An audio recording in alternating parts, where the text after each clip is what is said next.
The Galactic Council Chamber was a monument to ages of order. Vast holographic displays floated in the air, showing the borders of 1,000 civilizations, while representatives from species as old as stars sat in their designated tiers. Among them, nestled between the brash Keluthi and the insectoid Xylos, sat the representative for a world they all considered an afterthought, Earth. Ambassador Elias Vance stood at his designated post. A simple podium of polished obsidian that felt more like a spot on a trial floor than a seat of power. He was used to the glances, the pitying, dismissive looks from beings who commanded gravitic drives and had cracked the secrets of dark matter while humanity was still discovering fire. To the Council, Earth was a novelty, a species that had clawed its way out of its own gravity, well, only to arrive at the gates of the galactic community covered in the soot of its own industrial adolescence. They had been granted a probationary seat a decade prior, a gesture of charity from the more powerful species, who saw potential in their aggressive tenacity, but little else. The current session was a familiar humiliation. The debate was over mining rights to the Xanthi Nebula, a resource-rich area that bordered several territories. When Vance had attempted to speak on behalf of a joint human-Keluthi venture that would have given Earth a foothold in extrasolar resource extraction, the chair, a massive, ancient being known as the Venerable, Zorax of the Silith, had cut him off. The junior representative from the Terran system is reminded that provisional members do not have speaking privileges. On matters of resource allocation, Zorax had rumbled, his voice echoing through the chamber. A ripple of chittering laughter came from the Xylos delegation, while the Keluthi representative, a creature who had once called humanity ambitious pests, simply shook his head, having already abandoned their joint venture for a more lucrative deal with the Thulian Concord. That had been the final straw. Vance had seen it in the eyes of the other ambassadors. It wasn't just dismissal. It was ridicule. They saw humanity not as a fledgling ally, but as a convenient buffer state, a source of cheap labor, and a species whose desperation could be exploited. They had offered Earth scraps from their table a seat in the Council, a few trade routes for raw materials, and expected humanity to be grateful as the session adjourned. Vance did not return to the human embassy with his usual stoic silence. He walked into the secure communication suite, his face a mask of cold fury.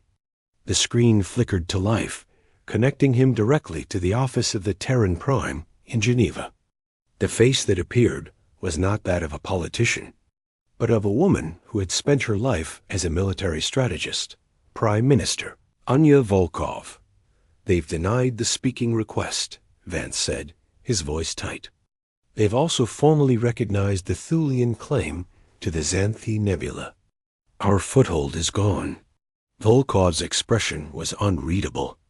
"Expected," she said. "They see us as a child species.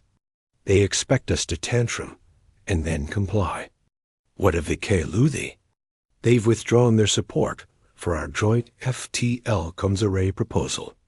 They're citing technical incompatibilities. It's a cover. They're moving to align with the Thulians for protection against the Silith expansion." Volkov nodded slowly. "And the economic sanctions?" "Still in place. The Xylos blockade of our agricultural exports to the Outer Rim colonies continues. The Council's position is that our aggressive expansion into neighboring systems violates the spirit of the Provisional Charter." Vance paused, letting the weight of the situation settle. Humanity had been given a seat, but it was a seat at a table where they were not allowed to order, to speak, or to leave without being dragged back. Every treaty they had signed since joining the Galactic Council had been a chain. Trade treaties that favored the core species. Non-aggression pacts that forbade them from building a defensive fleet large enough to protect their 3 colony worlds. Technology-sharing agreements that had turned into a system of intellectual property locks. Ensuring they remained perpetually a generation behind. They ridiculed us, Vance said, finally voicing the thought that had been gnawing at him. Today, the chair laughed. The entire chamber laughed, Anya. They look at us and see a joke. For a long moment, Volkov was silent. Then, a cold, hard light entered her eyes. It was the look of a strategist who had just seen the winning move on a border opponents didn't even know existed. Ambassador, she said, her voice low and steady, you are to remain in the capital. Observe. Make no further petitions. In 3 standard days, you will receive a data packet.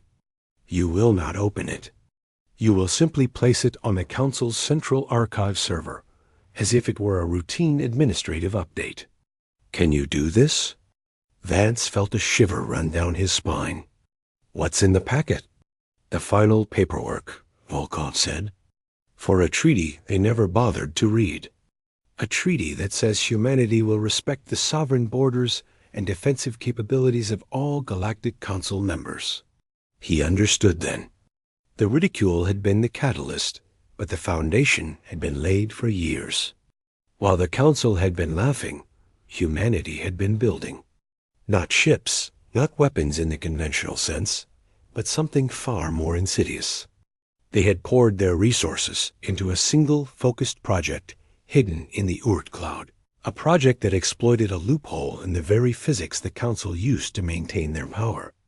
Every treaty they had signed had been a smokescreen, a way to buy time. I understand, Vance said. The line went dead. For the next 3 days, he went through the motions.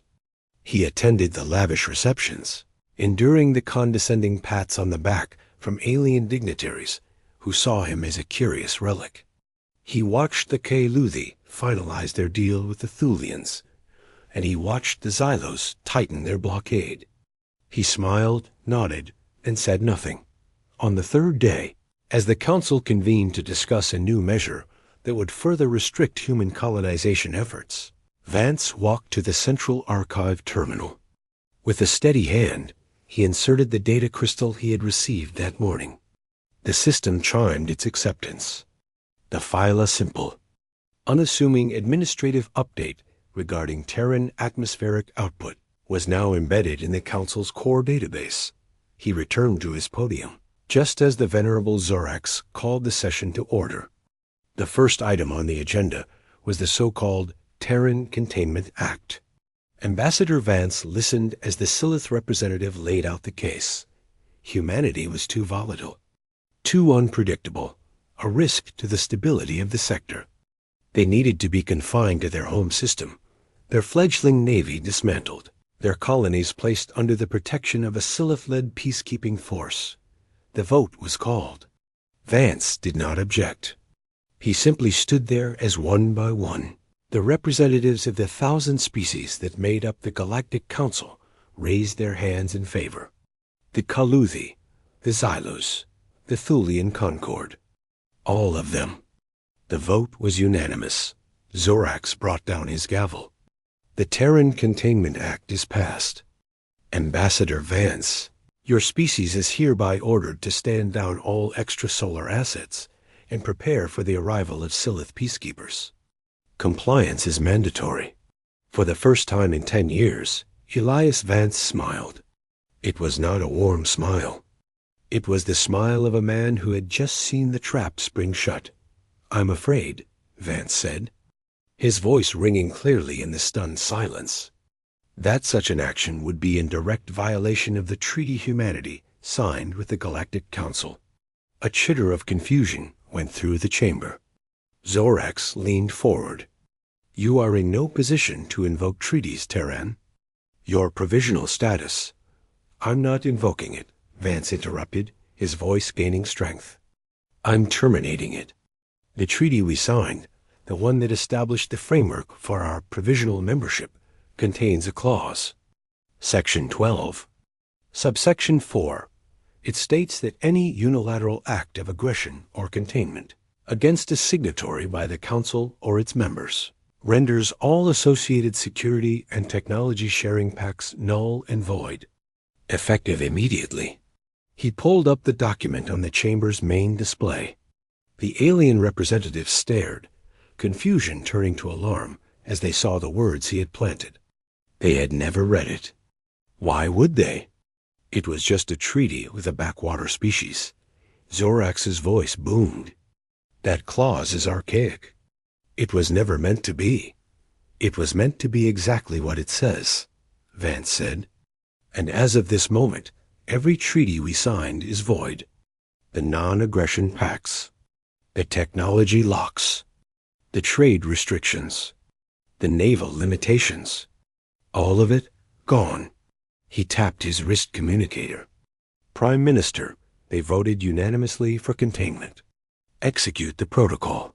Across the gulf of space, a silent signal was transmitted to the Oort Cloud facility.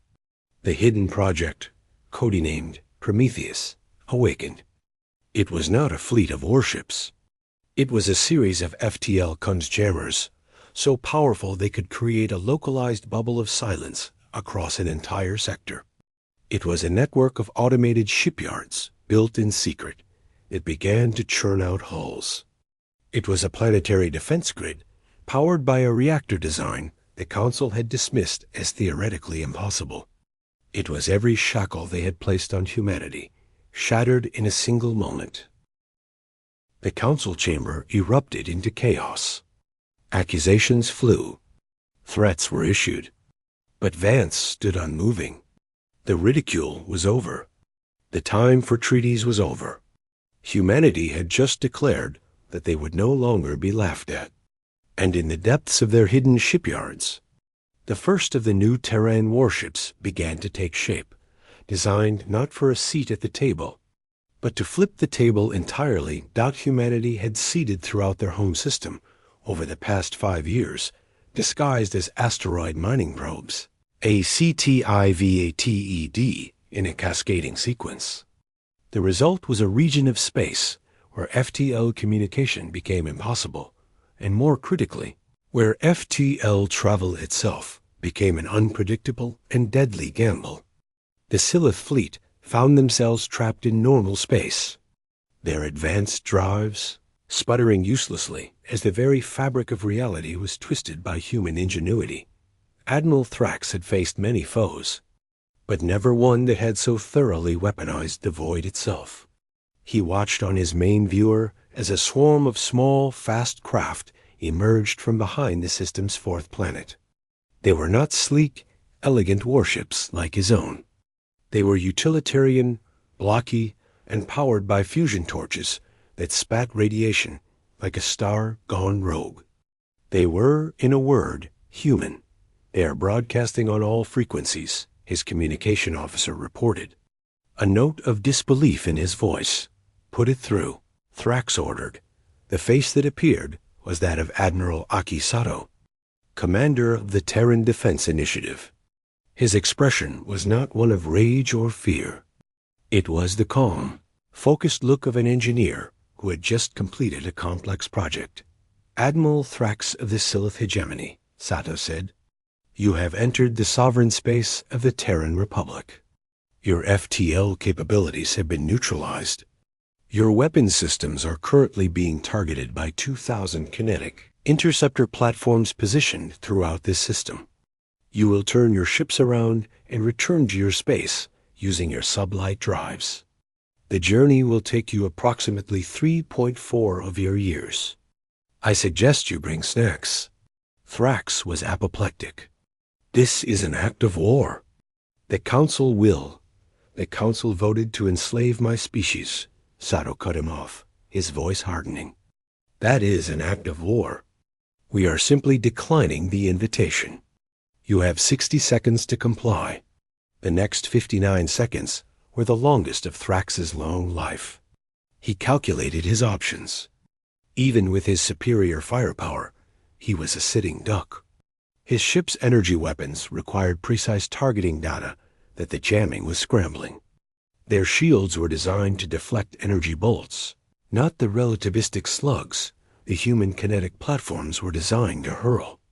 A single shot from those primitive launchers would carry enough kinetic energy to shatter his flagship dot. He gave the order to retreat.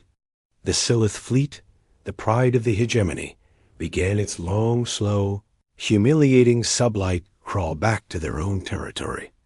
The message was clear.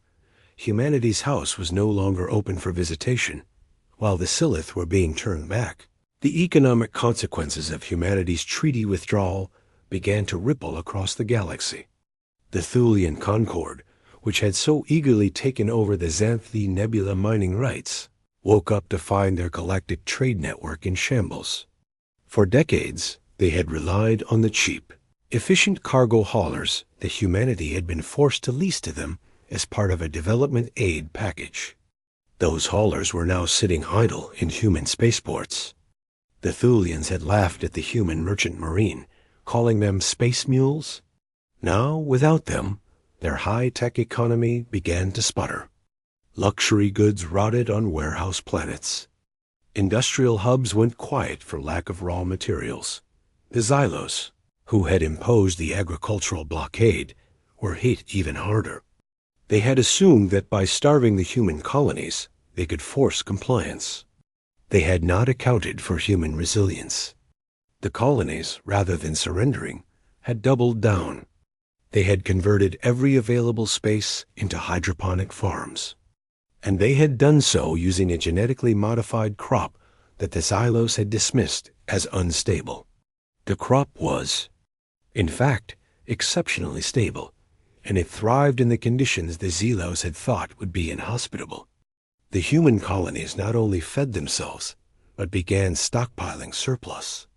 Meanwhile, the Xylos' homeworld, which had depended on those same agricultural exports to supplement its own limited arable land, faced the first food shortages in a millennium. The joke had turned back on them with a vengeance, but the true shock came not from the economic or military fronts, but from the political one. Ambassador Vance, still present in the council capital, did not flee. He remained in the human embassy, which had become an island of silence in a sea of chaos. The other representatives avoided him, their earlier condescension replaced with a wariness that bordered on fear. He received a visit from a delegation of the council's most powerful members, the Silith, the Thulians, the Kaluthi, and the Xylos. They came not to threaten, but to demand. "You have broken the order of 1,000 years," the Silith representative hissed. "Your species will be crushed. You cannot stand alone against the galaxy." Vance looked at them, these beings who had laughed at his petitions, who had voted to cage his people. "You misunderstand," he said. "We are not standing alone. We are standing free. You had your chance to integrate us, to treat us as equals. Instead, you chose to use us. You called us a joke. But a joke is something that is laughed at and then forgotten. Humanity, it seems, is not so easily forgotten." He presented them with a document. It was a list. On it were the names of 73 species. Not the major powers, but the ones the Council had also ignored. The minor races, the provisional members, the species that had been given seats but no voice. The ones who had been forced to sign the same one-sided treaties, who had been ridiculed and exploited just like humanity. "While you were laughing at us, we were talking to them," Vance said. "We didn't offer them weapons. We didn't offer them territory. We offered them something you never did, a choice. They have been watching. They know now that your power is not absolute.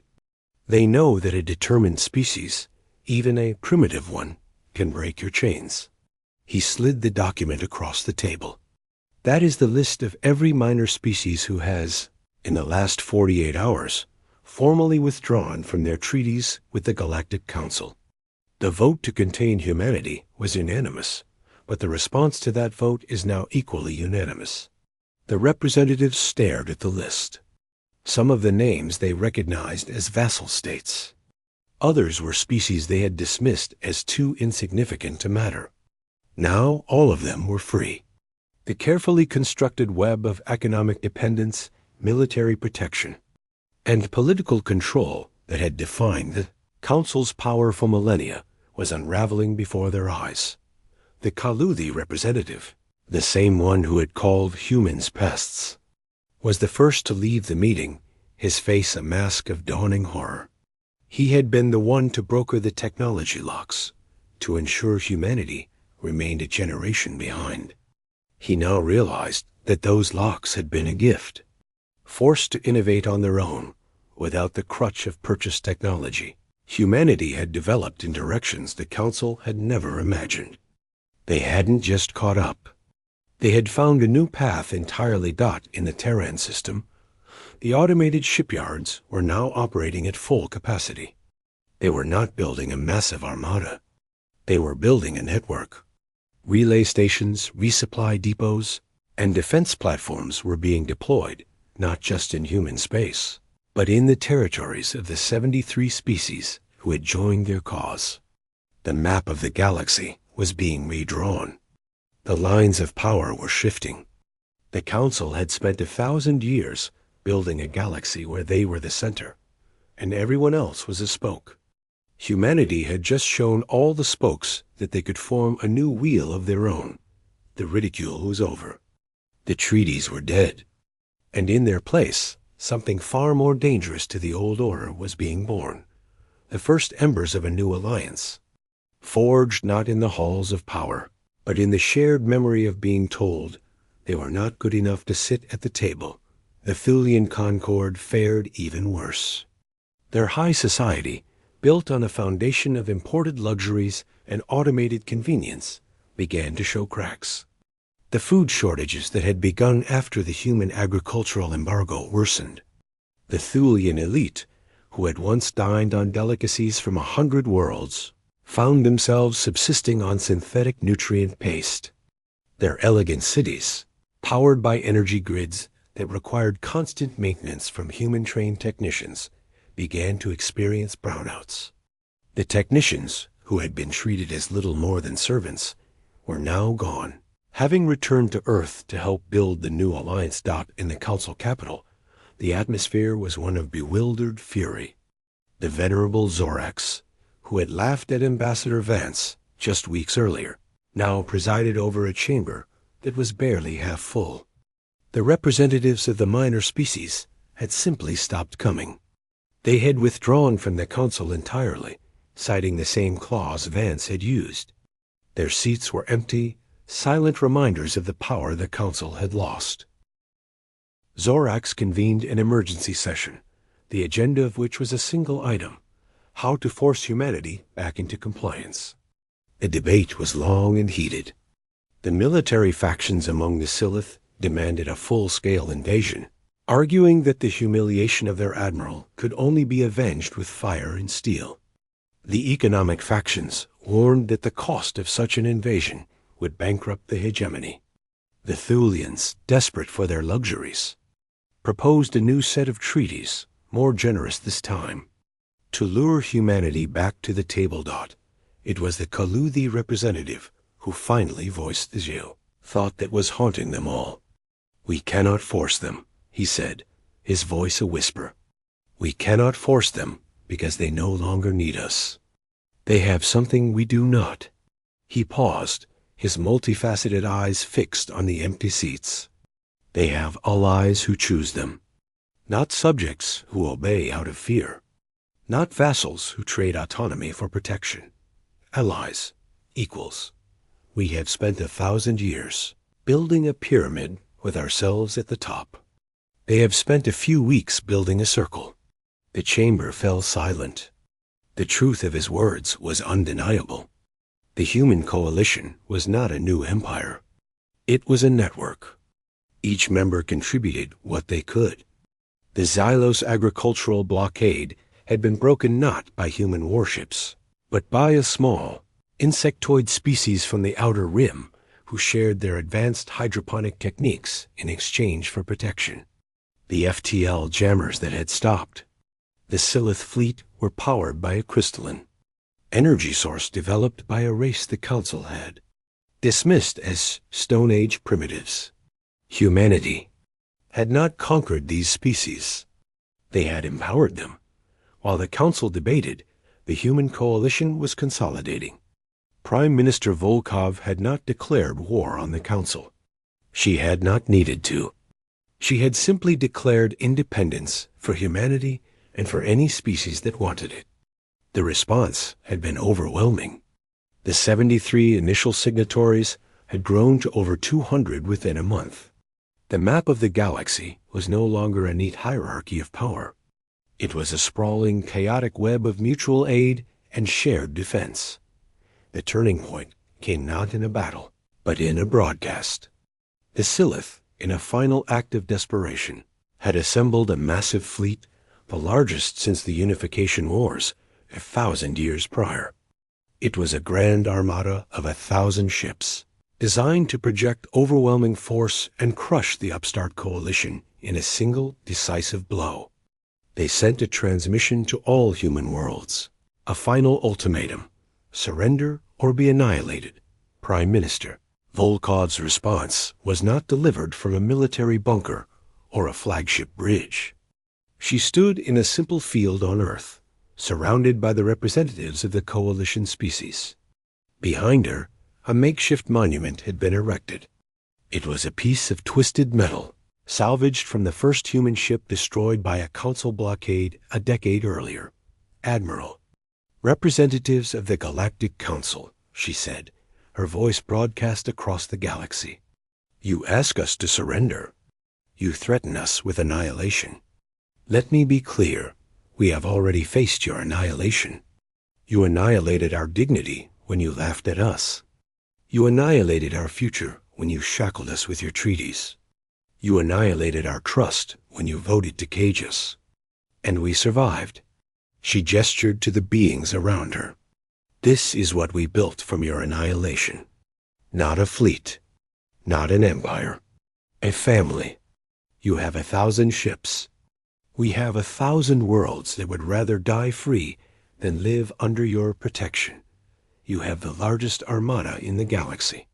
We have something you lost a long time ago." She paused, letting the silence stretch. "We have a reason to fight." The broadcast ended. The Silith Admiral, a veteran of 100 campaigns, looked at his fleet and then at the display showing the human coalition's defensive positions. They were not massing for a battle. They were scattered across 100 systems, each one a potential quagmire. He could destroy a world, yes, but doing so would not break the coalition. It would forge it into something even stronger. Every world he attacked would become a rallying cry. Every ship he lost would be a symbol of resistance. He was facing not an enemy, but an idea. And you cannot kill an idea with a warship. He gave the order to stand down.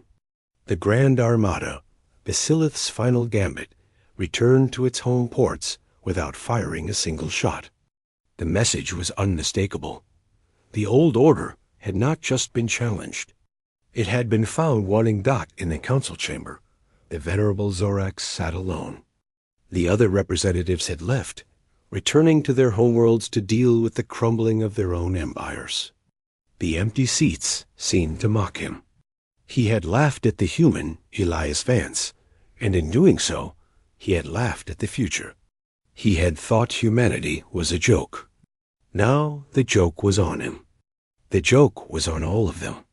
They had spent 1,000 years building a galaxy in their image, only to discover that the image they had built was one of isolation, exploitation, and fear. Humanity had shown a different path. It was messy. It was chaotic. It was built not on treaties that bound, but on trust that freed. And in doing so, they had not only freed themselves, they had freed everyone the Council had ever dismissed as insignificant. The era of the Galactic Council was over. A new age had begun, and it had begun not with the roar of a superweapon, but with the quiet, stubborn refusal of the species to be laughed at any longer. The silence in the former Galactic Council capital was profound. The vast chamber, once a hub of political maneuvering and cosmic authority, now served as a museum.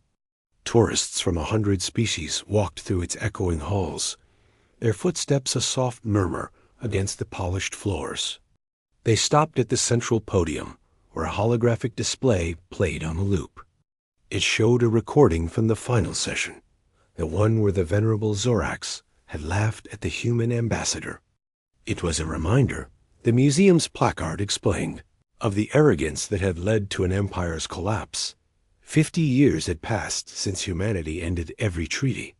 The galaxy was not the orderly, hierarchical place it had once been. It was something far more vibrant and far more unpredictable. The old powers, the Silith hegemony, the Thulian concord, still existed, but they were shadows of their former selves. Their territories had shrunk, their influence had waned, and their once proud fleets were now mostly used for anti-piracy patrols within their own reduced borders. They had not been conquered. They had simply been outgrown. The new order was the Coalition of Free Worlds, a loose alliance that had begun with humanity and the 73 minor species who had followed their lead. It had no central government, no single capital, and no standing army. Instead, it operated on a principle that the old council had found laughable: mutual aid. When a member world faced a natural disaster, others sent aid. When a new species achieved FTL travel and was faced with the daunting prospect of joining a galaxy that had once been ruled by empires, the Coalition sent not a warship to intimidate, but engineers and diplomats to help them find their own path. Humanity's place in this new galaxy was complicated. They were respected, certainly. The story of their defiance had become a foundational myth for the Coalition, a tale of how a ridiculed species had shattered the chains of a galactic empire. But they were not rulers. They had not sought to replace the old tyrants with new ones. The human ambassador to the Coalition, a position that rotated annually among member species, was currently held by a being from a species of aquatic cephalopods who had been the 74th to join the alliance. Humanity had worked hard to ensure that their role was that of a catalyst, not a master. On the former Silith homeworld, the transition had been the most difficult. The hegemony had been built on the idea of order through strength. When that strength proved insufficient, the society had gone through a period of deep turmoil. There were those who called for a return to the old ways, who blamed their downfall on the Terran betrayal. But a new generation had grown up in the shadow of the collapse, and they saw the galaxy differently. They looked at the Coalition not as a threat, but as a possibility. A young Silith historian named Valen was among those who sought to understand what had happened. She had dedicated her career to studying the human diplomatic strategy that had led to the treaty break. Her research had taken her to Earth, to the archives in Geneva, where she had read the original unratified treaties. What she found was not the work of a species driven by revenge, but by a cold, rational understanding of power. They didn't break the treaties because they were angry, she explained to a gathering of Silith scholars. They broke them because they had already rendered them obsolete. They spent decades building an alternative system while we were laughing at their attempts to participate in ours. By the time Ambassador Vance stood up in the council chamber, the human economy was already independent. Their defense network was already in place. Their alliances were already forged. The speech was not a declaration of war. It was a notification of irrelevance. Her words were controversial. Many of her elders refused to accept them. But the younger Silith listened. They saw the prosperity of the Coalition worlds and the stagnation of their own. They saw the freedom of the minor species and the weight of their own history. Slowly, painfully, the Silith hegemony began to change. They opened their borders. They applied for observer status in the Coalition. They started to dismantle the old apparatus of control that had defined their civilization for a millennium. The Thulian concord underwent a similar, though more chaotic, transformation. The collapse of their luxury-based economy had been a shock from which they had never fully recovered. But out of the ashes, a new Thulian identity had emerged. They had discovered that their true strength was not in their wealth, but in their creativity. With the cheap imports gone, they had been forced to innovate. Their art, their music, their literature, once considered frivolous entertainments for the elite, had flourished. They had become the cultural heart of the new galaxy. Their artists and thinkers celebrated not for their wealth, but for their vision. On Earth, Prime Minister Volkov had long since retired. She lived a quiet life in a small coastal town, her role in the galaxy's transformation a subject of historical study. She rarely gave interviews, but when she did, she was always asked the same question. What had been the moment she knew the gamble would work? Her answer was always the same. When the Silith fleet turned back, she would say, not because they were afraid of our weapons, because they realized we were no longer afraid of them. Fear is the foundation of tyranny. Once it's gone, the whole structure collapses. The Galactic Council Chamber, now a museum, received a steady stream of visitors. Among them, one day, was an elderly man with a quiet dignity. Elias Vance, the ambassador who had stood alone against the ridicule of 1,000 species, walked through the halls with a young woman, his granddaughter. She was a diplomat herself now, serving as a human liaison to a newly discovered species on the far side of the galaxy. They stopped at the central podium, where the holographic display showed his younger self, standing tall as the venerable Zorax laughed. His granddaughter watched the replay with a mix of wonder and anger. "How did you stand it?" she asked. "The laughter?" Vance was silent for a moment, watching his younger self's stoic face on the display. "It wasn't easy," he admitted, "but I knew something they didn't." "What was that?" He smiled, a soft, gentle smile that held none of the defiance of his younger self. "I knew they were wrong." They looked at humanity and saw a joke. But a joke, you see, is just a story that hasn't found its ending yet. We wrote our own ending. He looked around the museum, at the aliens walking through what had once been the seat of their oppressors, their faces curious rather than fearful. He saw Silith children laughing as they ran between the displays, their laughter a stark contrast to the derisive chittering that had once echoed in this chamber. "They ridiculed us," he said, "because they thought we were weak. But weakness isn't being small. Weakness is being so afraid of losing what you have that you forget how to grow."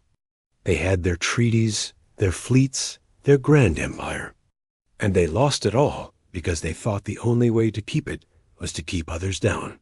He placed a hand on the podium, the same one where he had stood 50 years ago. "We had nothing to lose but their contempt, so we did the one thing they never expected. We refused to be afraid. And that fearlessness, that stubborn, irrational refusal to bow, is the only weapon that has ever truly changed anything." His granddaughter looked at him, then at the hologram, then at the bustling museum around them. She understood then that the story of humanity's rise was not a story of vengeance or conquest. It was a story of liberation. They had not destroyed the old order out of spite. They had made it irrelevant by building something better. The treaties they had ended were not just pieces of paper. They were chains. And when humanity broke those chains, they had shattered the very concept that some species were born to rule and others to serve God as they walked out of the museum. The light of the galaxy's central star fell on them, casting long shadows behind them. Ahead of them was a future that no empire had planned, no treaty had dictated. It was a future built on a simple, radical idea, that every species, no matter how small, no matter how ridiculed, had the right to write its own story. Humanity had written theirs in fire and defiance. Now they were helping others write theirs in peace. The old council chamber stood behind them, a relic of a bygone age. But its lesson was not forgotten. It stood as a warning to any who would build their power on the laughter of the weak. And as a new generation of diplomats, scientists, and dreamers from 1,000 worlds walked through its halls, they carried that lesson with them. The galaxy was no longer a hierarchy. It was a conversation, and for the first time, everyone was invited to speak.